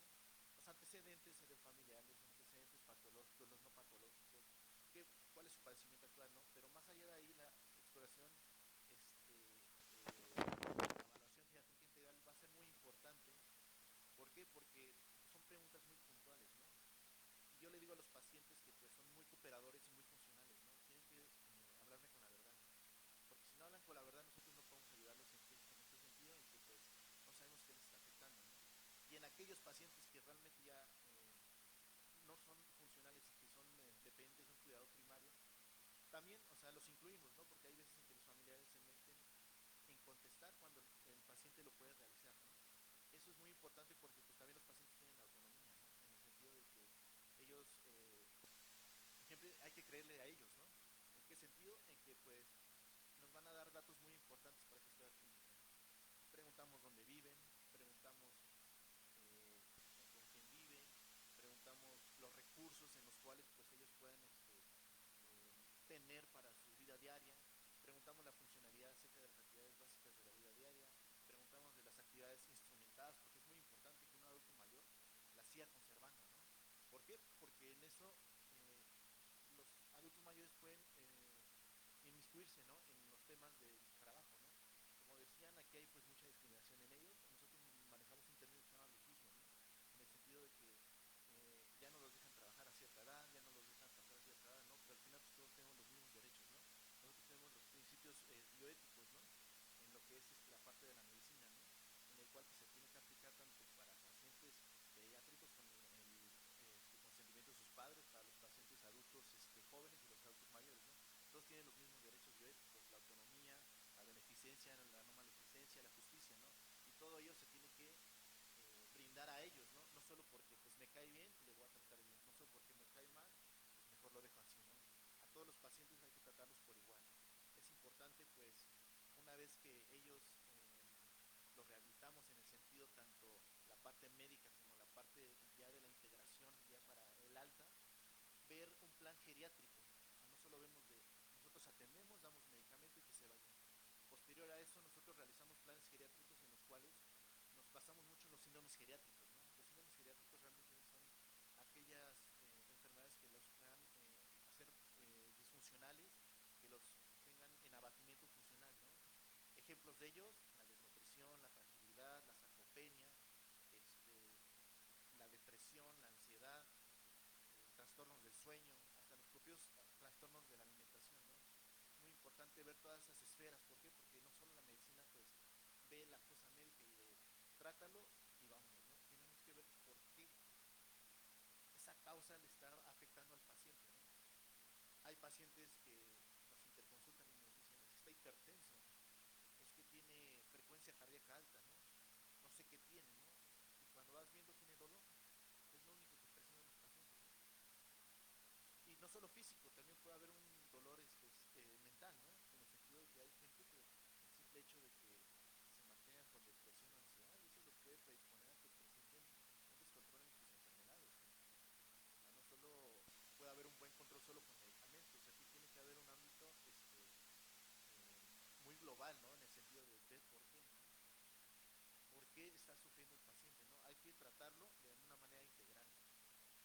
Asimismo, pues la labor que nosotros llevamos en el hospital, junto con los residentes de menor grado, junto con el equipo de enfermería, el equipo de nutrición y demás especialistas, porque no solo los geriatras vemos pues, al paciente, porque hay situaciones en las cuales las tienen que ver otras especialidades, ya sea hematología, gastroenterología, hemodinamia, cardiología. Aquí es un equipo multidisciplinario. Hay que saber también nuestros límites, ¿no? Como geriatras, nuestro enfoque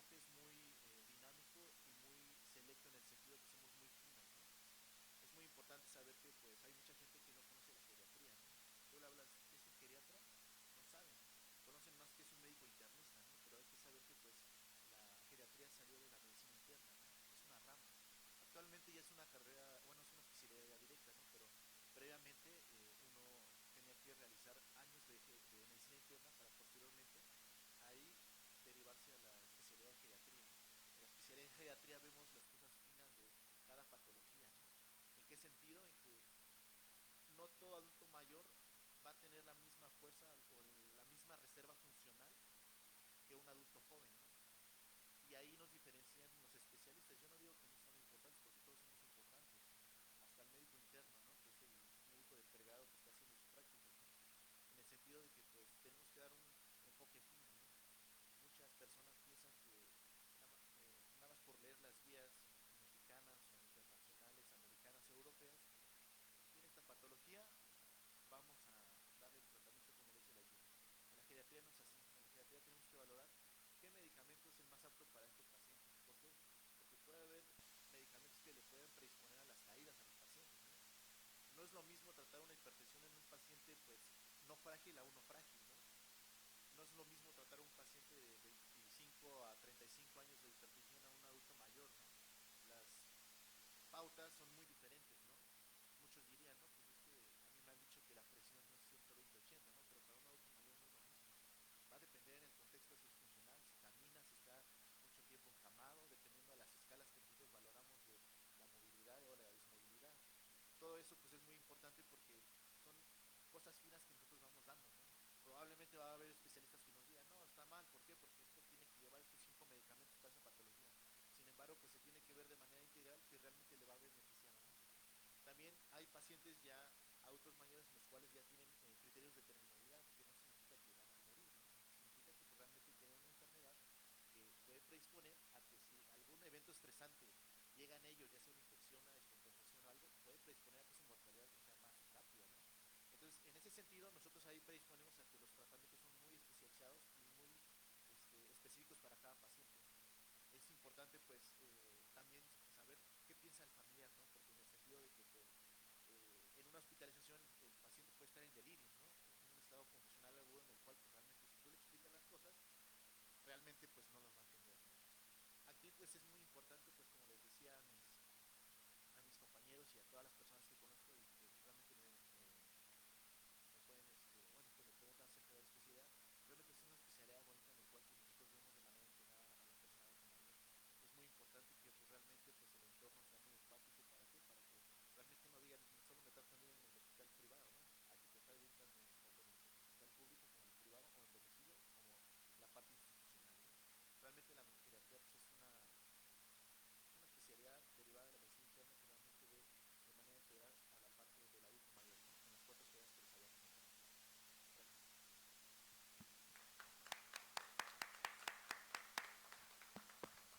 Muchísimas gracias, doctor. Muy interesante justo compartir esta otra perspectiva y visión desde la parte médica. Y destaco, digo, usted puso énfasis al finalizar, dos ideas nada más. Como la geriatría como especialización tiene un enfoque integral y creo que es muy valioso precisamente porque le da la dimensión que se debe a todos los aspectos y estas esferas de las que usted hablaba, ¿no? Estas esferas que tienen que ver y que permiten justo dar un diagnóstico muchísimo más cercano y más humano en un cierto sentido. Entonces eso me parece muy, muy destacable. Aparte de que seguramente como especialidad existe un enfoque diferenciado por las necesidades específicas que se requieren para este grupo. Y el segundo, que volvemos a reiterar, y lo reiteraremos hasta el cansancio, esta parte como de una visión humanista, de poner a las personas en el centro, que usted alude con el término de empatía, ¿no? Yo creo que la empatía es fundamental y crucial en todo tipo de relación humana y en este caso en un servicio que se da desde el punto de vista médico, pero que también impacta en toda la concreción o justiciabilidad de ciertos derechos, en este caso, por ejemplo, del derecho a la salud. Muchísimas gracias, doctor. Y bueno, siguiendo el programa, vamos a dar pie, también tengo el gusto ya dije que no iba a decir que todos son mis amigos, ¿verdad? De presentar a la última de las panelistas, que es la maestra Juana Patricia Nava Aranda, que está con nosotros ya por acá también y que nos hablará sobre cómo tendría que garantizar el Estado de forma íntegra el derecho a la salud de las personas adultas mayores. Me voy a permitir leer, como en los casos anteriores, algunas líneas de su síntesis curricular. Ella es abogada egresada de la UNAM por la Facultad de Derecho, maestra en Derecho por la misma universidad, realizó estancias de investigación en Latinoamérica, cuenta con una trayectoria de más de 10 años en la defensa y promoción de derechos humanos y en materia penal. Además, ha realizado estudios en conjunto con la UNAM y la CNDH sobre los derechos de las personas indígenas, personas defensoras de derechos humanos y derechos de las mujeres. Entonces, como ustedes podrán ver, tiene una formación muy interesante en materia de derechos humanos y que no solo, digamos, desde la formación, sino en la práctica ha proyectado, manifestado y que nos ha brindado. Maestra, muchísimas gracias por acompañarnos y no le robo más tiempo, por favor. Buenos días a todas y todos. Para mí es un honor estar este día aquí en esta mesa y con este tema que pocas veces se toca. Gracias, maestra Janet, por ponerlo en el debate, porque son temas que si las personas mayores sufren exclusión, también la sufren en la academia. O sea, no nada más es una exclusión de todos lados. La sufren en la medicina, como lo estamos viendo, la sufren en la sociedad y desde luego también en los temas de derechos humanos, pues la normativa es de 2015, o sea, es nueva. Pero más allá de eso, qué bueno que estamos hoy aquí, todas y todos poniéndonos en el centro a las personas mayores. ¿Qué pasa con ellas? Y para mí siempre he agradecido estar en los paneles, pero siempre detesto que me toque la última parte porque ya todo lo dijeron, ya nada más tengo que completar, ya el nivel es muy alto, entonces voy a intentar estar al nivel de las y los ponentes que me antecedieron porque la verdad ya han abordado de manera muy integral todas las temáticas de personas mayores. A mí me gustaría centrarme, como bien lo dice, en el tema de la salud y los derechos de las personas mayores. A ver, como les decía, es un tema nuevo y cuando reviso la normatividad creo que tenemos un desfase de décadas. La Convención Interamericana de Derechos Humanos, más bien la Corte Interamericana emite la Convención Interamericana para la Protección de los Derechos de las Personas Mayores en 2015. A través de esto, pues establece una serie de estándares mínimos que los estados debemos seguir, sí, los estados incluyendo México, ¿no? Porque pareciera que de repente pues, lo que diga la Comisión o la Corte Interamericana pues está en un imaginario, pero no. Se trata de algo que estamos obligados a hacer los estados, ¿no? Los estados parte y México es parte de casi todo. Entonces, a fuerza tenemos que estar ahí. Pero más allá de firmar un tratado, pues tenemos que establecer y hacer las acciones institucionales y jurisdiccionales adecuadas para crear el marco jurídico adecuado. Y también qué bueno que hoy nos acompaña un doctor, porque siempre le digo a mis alumnas y alumnos, pobre derecho, o sea, pensamos que puede todo. Y qué bueno que las y los abogados pensamos que lo puede todo, pero no. O sea, se trata de un tema integral, ya lo mencionaba la maestra que vino desde CONAPRED, o sea, hablemos de políticas públicas, hablemos de programas sociales, hablemos también de la salud desde los y las funcionarios que se encargan de brindar y garantizar el derecho a la salud. En este sentido, la Convención Interamericana sobre Personas Mayores establece dos ejes y que me gustaría plantearlos, porque creo que por ahí no hemos sido tan enfáticos. Esta Convención Interamericana establece dos ejes para las personas mayores, la autonomía y la independencia. Entonces, nosotros tenemos que brindar el acceso a derechos y garantizarlos desde estos ejes. Lograr que sean personas autónomas y que sean personas independientes. Claro, habrá espacios y lugares en los que no se pueda, pero tenemos que hacer el esfuerzo por conservar la autonomía y la independencia de las personas mayores. Ahora, la autonomía y la independencia, ¿a qué nos referimos? A esta toma de decisiones sobre ellos y ellas mismas, porque pareciera que las personas mayores no pueden tomar decisiones sobre su salud. Y aquí también el doctor tocaba un tema muy importante, ¿no? ¿A quién se le informa sobre el estado de salud. Claro, hay momentos en los que la persona no puede recibir esa información, pero la número uno es la persona mayor. Nosotros tenemos que informarle sobre su estado de salud, sobre su tratamiento y sobre las cosas que él o ella va a tomar sobre su tratamiento. O sea, ser persona mayor no te quita la capacidad de decidir. Y de repente nosotros seguramente nos hemos visto entramados en le decimos o no cómo está. Y pensamos que nosotros podemos tomar mejores decisiones que ellas y ellos. Ahí es una pregunta muy importante y aquí la convención es clara, hay que garantizar la autonomía e independencia. Y dentro de los derechos que protege esta convención, justamente especifica el derecho a ser informado de manera previa y libre y tomar decisiones de manera libre sobre sus tratamientos. Y esta norma no viene de la nada, viene de estas cosas que nosotros pensamos que es mejor ocultarle la información a las personas mayores. No decirle que el medicamento que está tomando a lo mejor es un medicamento paliativo, sino decirle que es una aspirina y esas cosas y esos engaños y alejarlos del control de su vida y de la toma de decisiones es una forma de maltrato. Ajá. Entonces, el derecho a la salud, como por aquí a lo mejor algunos ya saben, es un derecho que es interdependiente, indivisible a otros derechos humanos. ¿Esto qué quiere decir? Que se conecta con otros derechos. En este caso, el derecho a no ser maltratado ni torturado durante la vejez. Ahora bien, ese es el primer punto que me gustaría tocar, que había planeado tocar con ustedes. ¿Por qué? Porque normalmente decimos, bueno, si no le decimos no pasa nada, pues nosotros lo controlamos, nosotros sabemos que si la persona está en cierto estado es mejor no decirle para que le eche ganas. Podría ser desde un acto de amor, no quiero decir que todo sea desde la malicia, pero ¿qué estamos haciendo? Estamos quitando autonomía y estamos quitando independencia.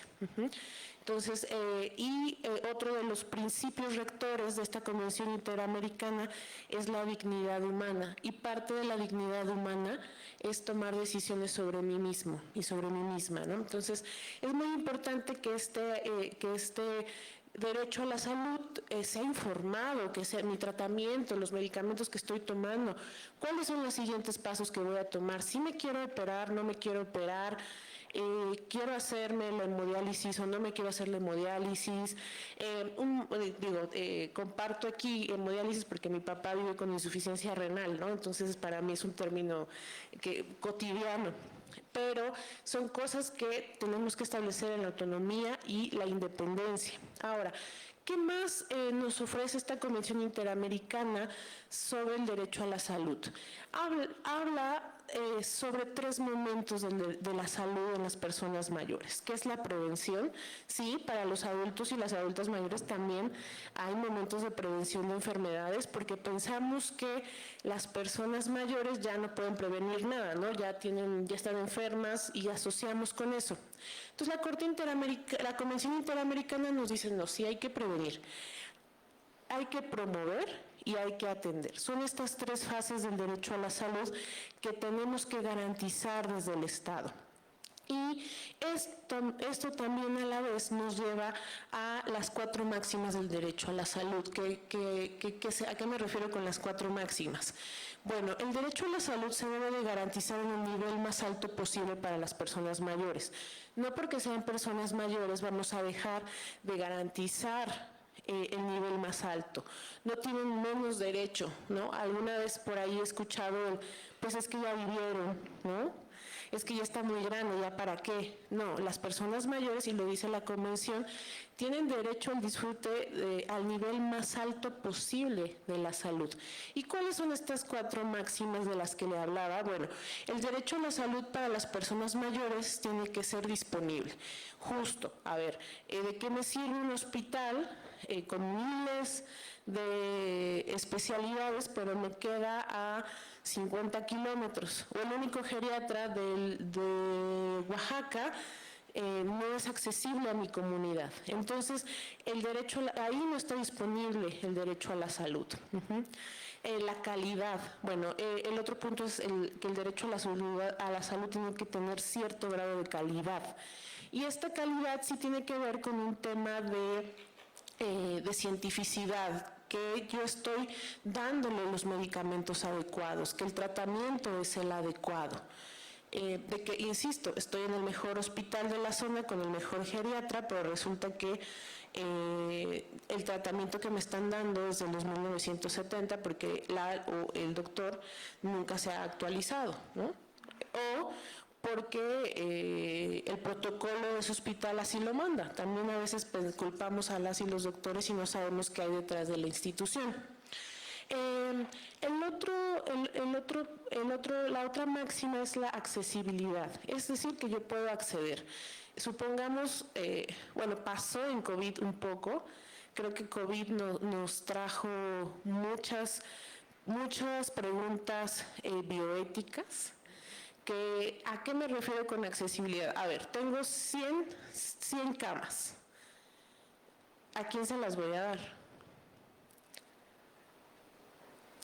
Y entonces decido que a las personas mayores no, porque ya vivieron, porque tienen menos posibilidades de vivir o sobrevivir, o el tratamiento no les va a funcionar igual que a una persona de 20, ¿no?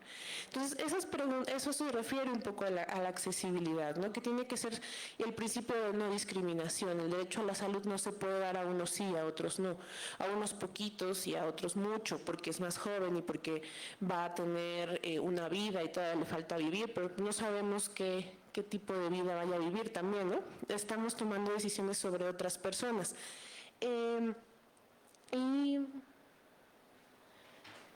Aceptabilidad, ya se me estaba yendo el cuarto, ¿no? Que justamente habla de este que se tiene que ser que tiene que ser aceptable, que tiene que ser acorde también a la cultura.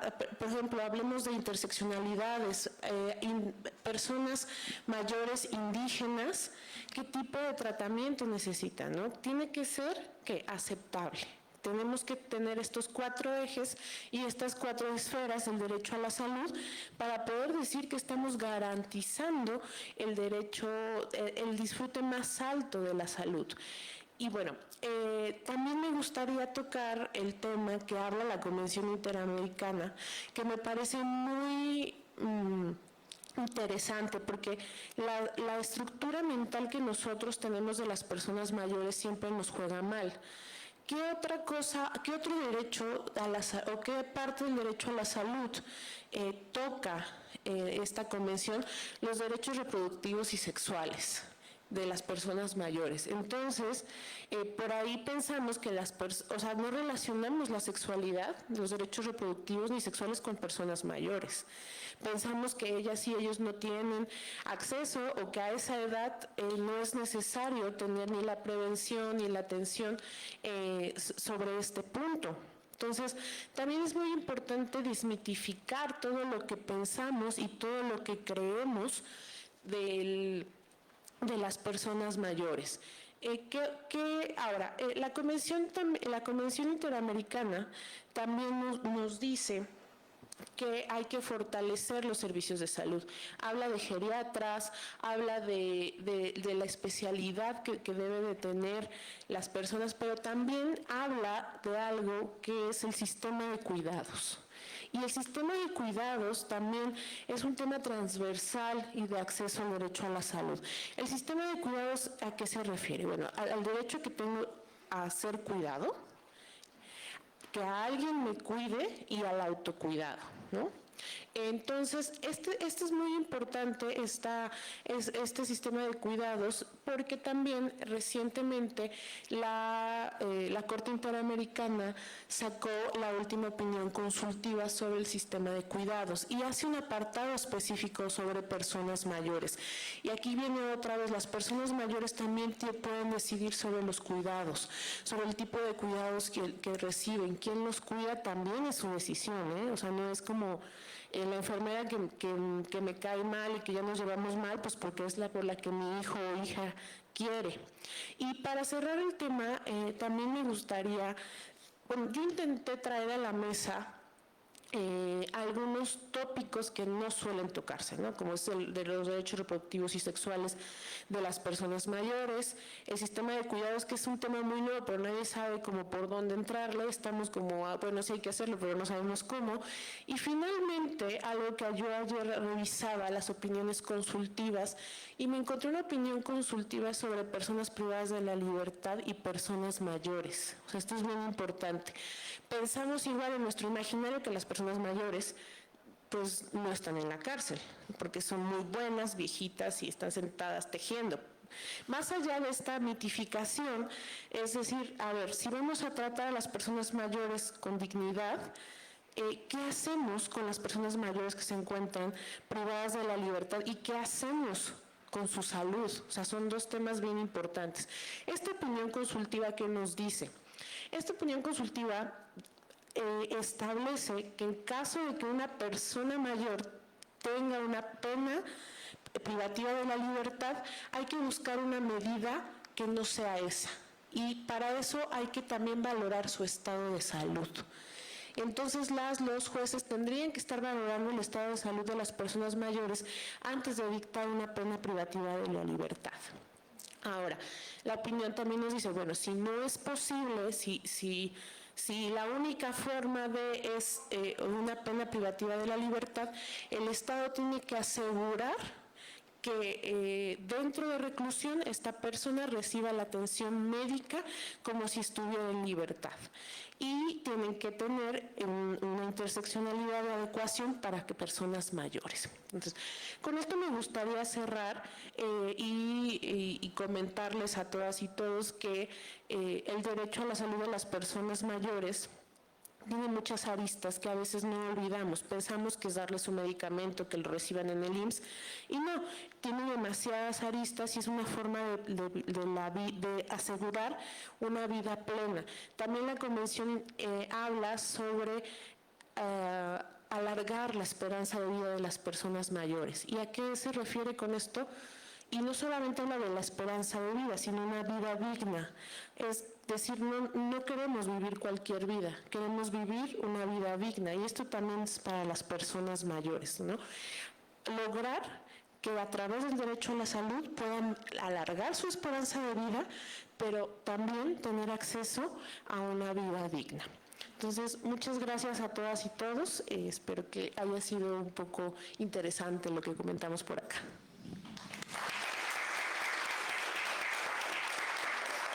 Muchísimas gracias, maestra. Qué importante que nos haya traído a puntualizar y a colación estos dos principios de independencia y autonomía, que son, como dice, algo que se tenía que enfatizar y que un poco estaban ligados con las intervenciones previas, ¿no? Donde ya se hacía referencia a los principios de la bioética, el doctor los mencionó también, la maestra Elizabeth.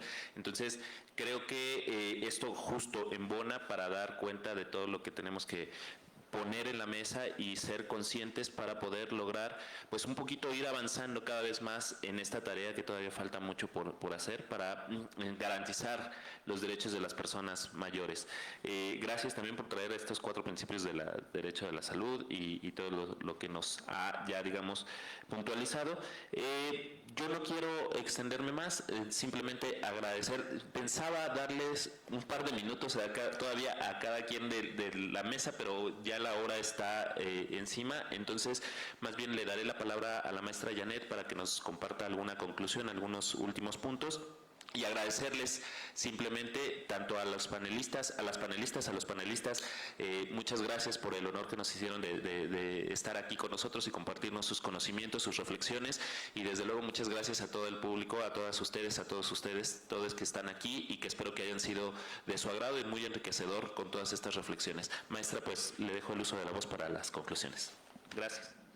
Gracias a usted, querido maestro Juan Carlos Barrios. Y bueno, pues decir aquí algo muy importante. Hace un rato la maestra Patricia decía de que en la academia se ha excluido al tema de las personas adultas mayores, pues estamos haciendo historia. Es importante que sigamos hablando de estos temas, que se sigan haciendo estas mesas de diálogo, que sigamos teniendo no solo una materia de derechos humanos de personas adultas mayores, sino que tengamos muchas y que incluso en otras disciplinas estemos tocando estos temas, ¿no? Hace un rato hablábamos de que es importante la multidisciplinariedad, y abordarlo desde otro punto de vista como del de la medicina, ¿no? Entonces yo aquí diría, no solamente en la materia de derechos humanos tenemos que tocar estos temas, sino también, como lo dijo hace un rato el maestro Roberto Negrete, desde el derecho familiar, desde el derecho civil, desde el derecho militar y bueno, desde otras ramas del derecho. Y bueno, aquí es importante que tengamos en cuenta la perspectiva de derechos humanos con el que debemos abordar cada uno de estos temas. No olvidarnos que en el centro, como ya lo han dicho, están estamos las personas y que es una responsabilidad integral, Estado, sociedad, familia. Y también resaltar que la maestra Patti abordaba de las personas adultas mayores privadas de la libertad y también puso en el foco a las personas de identidad indígena. Y yo les diría y lo dejaría como reflexión, ¿y qué pasa con las personas en situación de calle? ¿Qué pasa también con las personas migrantes? ¿Qué pasa también con las personas que pertenecen a la comunidad lésbico, gay, transexual, travesti, transgénero y a otras identidades? ¿Con dónde está el reconocimiento de sus derechos? Y acá hubo una cosa muy importante, sí le hemos dado un valor social al tema de cuidados, pero no basta con reconocerlo y darle un valor social, necesitamos un valor legal para que de alguna manera se vea aplicado y garantizado este derecho del tema de cuidados y que las personas cuidadoras de alguna manera también vean satisfechas sus necesidades cuando dejan su vida profesional u otras actividades por dedicarse al tema de los cuidados. Es importante que el Estado reconozca esta labor mediante la legislación, de manera que a través de esta se les puedan garantizar sus derechos. Y sí hay un gran avance, pero también vimos que hay varias áreas de oportunidad. No lo vería como falla, sino áreas de oportunidad en donde todas y todos nosotros podemos incursionar, investigar y seguir tratando de este tema desde lo familiar hasta en lo académico. Muchas gracias a todas y todos. A nombre de nuestra directora y agradeciéndole a ella, a la doctora Sonia Venegas Álvarez, a la doctora Irene Emilia Trejo Hernández, jefa de la División de Universidad Abierta, a la maestra Grisel Manzano y bueno, a todos nuestros panelistas por cedernos su tiempo. Sabemos todas sus responsabilidades que dejaron de atender cada uno y cada una de ellas. Se lo agradecemos muchísimo y ojalá que sea la primera de muchas mesas de diálogo sobre los derechos de las personas adultas mayores. Hasta pronto. Muchas gracias.